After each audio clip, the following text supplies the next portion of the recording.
everybody. My name is Cassie, and I'm going to be talking about my experience on the Masters and about my work.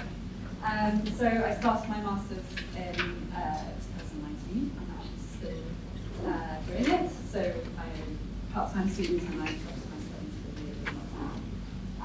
So it is a very good thing in my life, and I'm delighted to have the Masters in conservation as part of my life for 3 years, and I'll miss it hugely when it actually does come to an end.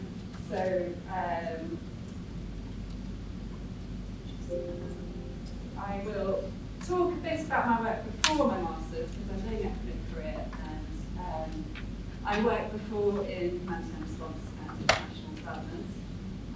I started very beginning in Nigeria. I moved to Congo Brazzaville. I lived in the Democratic Republic of Congo, and more recently in India and Bangladesh.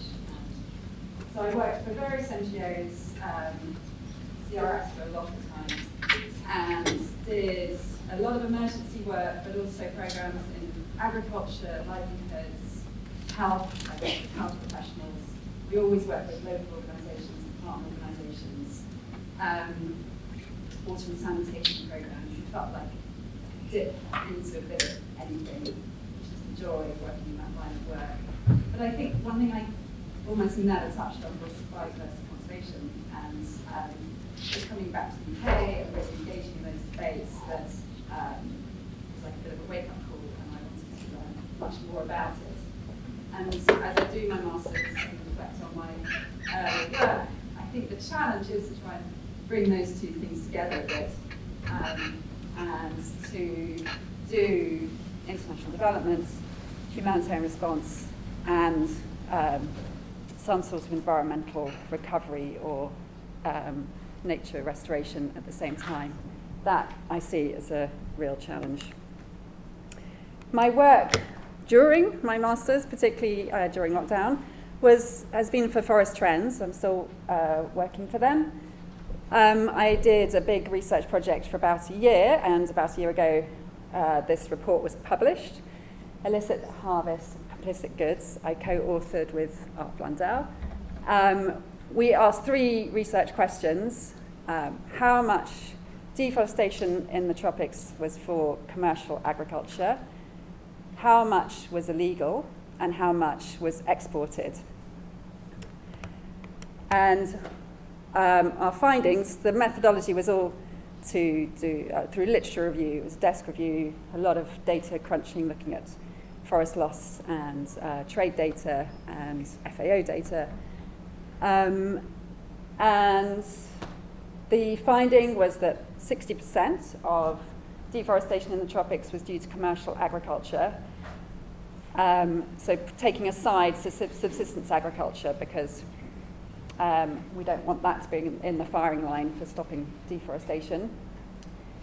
And at least 69% of that is illegal, likely illegal. It's very hard to pin down exactly how much tropical deforestation is illegal, but I was doing a review of each country's legal frameworks and pulling together all the studies that had been done of how much tropical deforestation is illegal.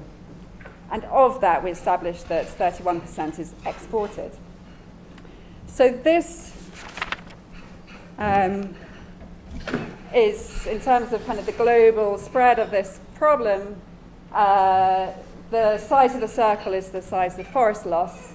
The biggest areas of tropical forests are in Brazil, Democratic Republic of Congo, and Indonesia, and they have the greatest forest loss. The coloured circle is how much is due to commercial agriculture, so Africa is really the exception in it not being really exclusively driven by commercial agriculture. And the colour shows the likely illegalities. So in Brazil, it is well documented that almost all, 99%, of agroconversion, so forest being transformed into commercial agriculture, is likely illegal. Indonesia is very likely the same, but there's poorer data available. Some audits have been conducted of the palm oil sector, And so this was feeding into draft legislation in the UK and in the US, a bit also in the EU, which is probably leading the field in terms of its due diligence legislation for zero deforestation. And it was interesting to work with colleagues at Forest Trends. A colleague is a Chatham House Fellow and embedded in DEFRA, working on this legislation.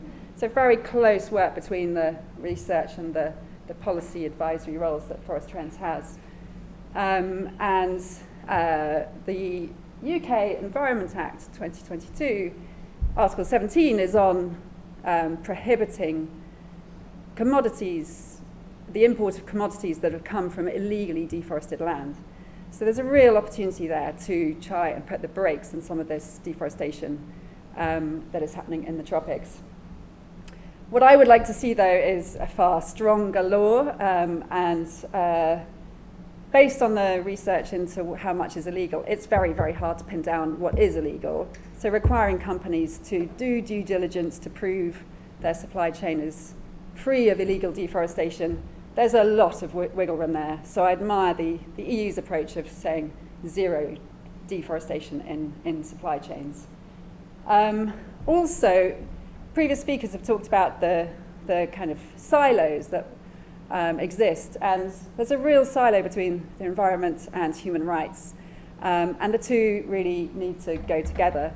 So in defining what is illegal, the UK is saying it's going to be defined by local laws and land use, land zoning laws, not taking into account human rights abuses or slavery or other aspects of illegality.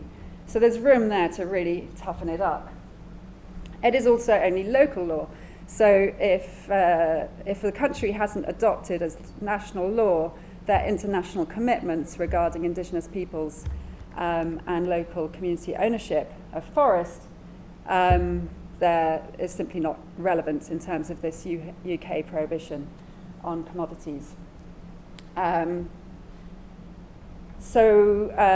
Likewise, it could be tighter in terms of which commodities are included by making it specific, for example, to soy, maize that's intercropped with that soy that could be on former forest that's been illegally deforested is not under this proposed law within the UK. So these are a lot of areas where I think there could be room for improvement in the future. And in terms of thinking more broadly about forest conservation and tropical forests, I chose this picture to speak to. This is a photo I saw at an exhibition at Somerset House a few weeks ago. It's by photographer Pablo Albarega, and it's called Nantu, and Nantu is this gentleman's name. He is from the Achua indigenous territory in Ecuador. And I chose it because, for me, I think the main message I've learned from doing my modules here, my studies, and combining that with my work, my previous work and the current work in forest policy, is that the indigenous peoples and the local communities have to be at the centre of environmental policies and of forest conservation. And it touches on that idea of bringing together environmental rights and human rights. Those two have to be treated together. And it follows through with joined up funding and planning for development and environmental projects. So often those two are treated separately, are funded separately, and can be detrimental to each other. Too many conservation projects block people out and refuse access to natural resources for the poorest people and for the people who have a right to, a customary right to that land. And likewise, too many development projects bring in either large-scale corporates or practices which are detrimental to the environment. So there needs to be a really big change and move towards joined-up development and environmental funding and planning. I would say that change needs to kind of happen at the top with financing, with World Bank, the UNDP. It would be great to have an alumni from the Masters Conservation Programme, heading up the World Bank, and just seeing international financing in a different way and putting the environment at the forefront of all development funding. Political will is key. The kind of weaknesses identified in the Environment Act follow through to this kind of view of corporates and kind of the predominance of profit and corporate power and kind of weakening of regulations. So really important to have that political will to stand up to corruption, to poverty, and to environmental degradation. I think the new work being done around the ecocide, definition of ecocide as a crime is really interesting, and it'll be hopefully really positive to see where that goes and see hopefully that it could be adopted by the International Criminal Court and the Rome Statute, and also by national governments as laws. But I think, again, people need to be at the centre. Who's going to be taking cases to court when it's the environment that is the injured party? You need people to be empowered. You need the indigenous peoples, the local communities to have formalised land tenure and to be empowered to fight for their rights in the courts of law. The same goes for financing. The carbon markets are an opportunity but very problematic.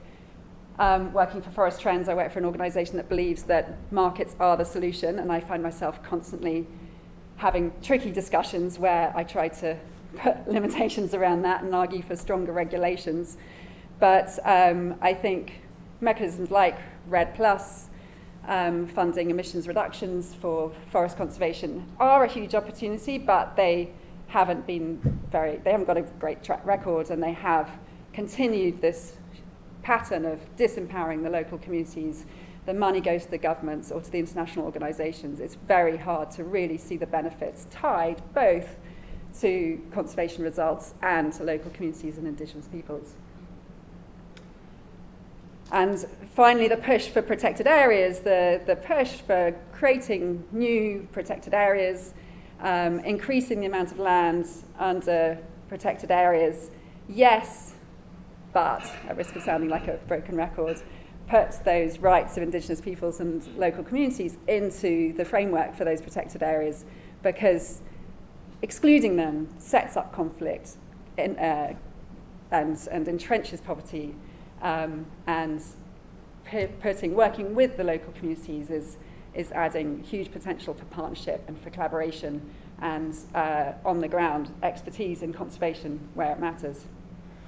So this image of Nantu is the one I'm closing with, and a little bit more about him. He is lying on 2 palm branches, which are what he harvests from the forest to thatch his roof. And the aerial view of the forest that is on the right of the picture is the forest he's working to conserve in Ecuador. He runs a solar-powered boat company, which is trying to shift people off fossil fuels within his local community. And I think he's a real inspiration to us all. Thank you.